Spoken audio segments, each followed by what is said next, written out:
से मांगिए, मांगन प्रभु से मांगिए कि दीजिए प्रभु जी मोहे। संत समागम हरि कथा निस दिन मोरे घर हो।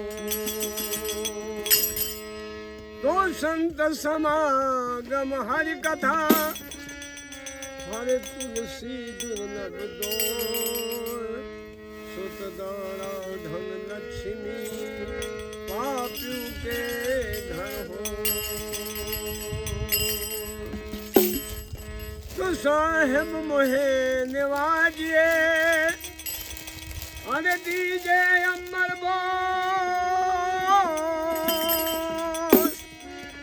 औरों को शीतल करे कि मैं भी शीतल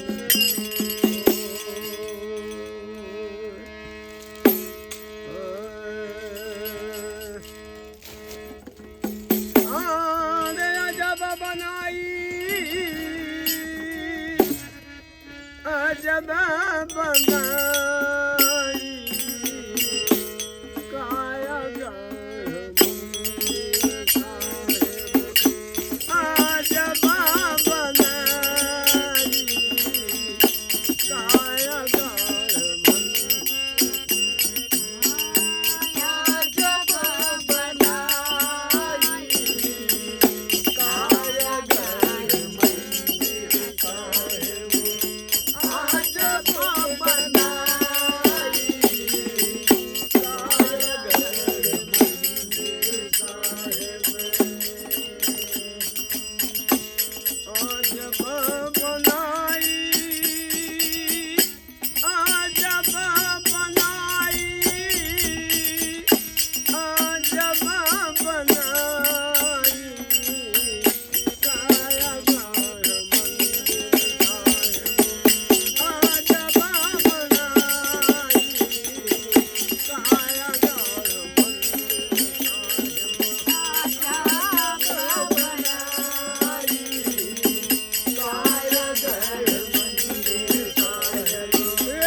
तड़क परियरियू नाही सिरबंदी करवाई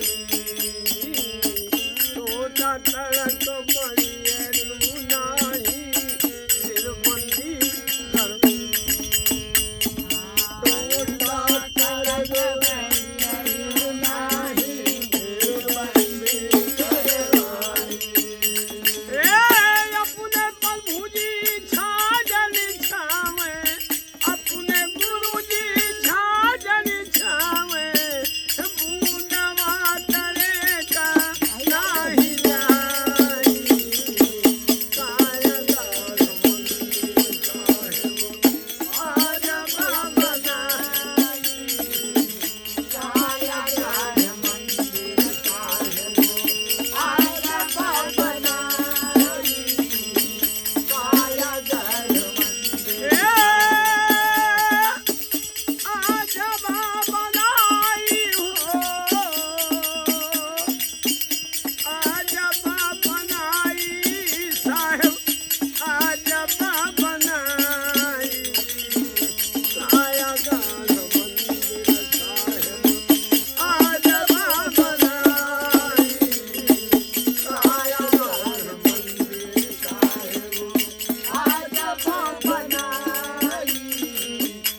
ये कायागढ़ मंदिर साहब ने बनाई, लेकिन यह मंदिर के पूजा कम होता है और जो नहीं पत्थरे पुथरे के और ईटा पत्थरे के बनवावा है, रुपया दे के मिस्त्री बनाया है, एक पूजा ज़्यादा हो।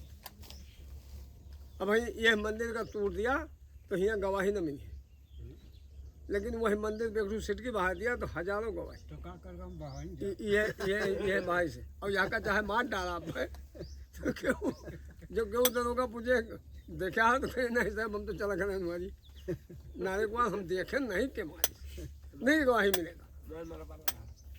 ये मंदिर, लेकिन ये साहब की बनाया हुआ, भगवान का बनाया हुआ, खुदा का बनाया हुआ मंदिर है, लेकिन नहीं इसको पूछने वाला नहीं है साहब। देखिए साहब समय अपनो देखे रहे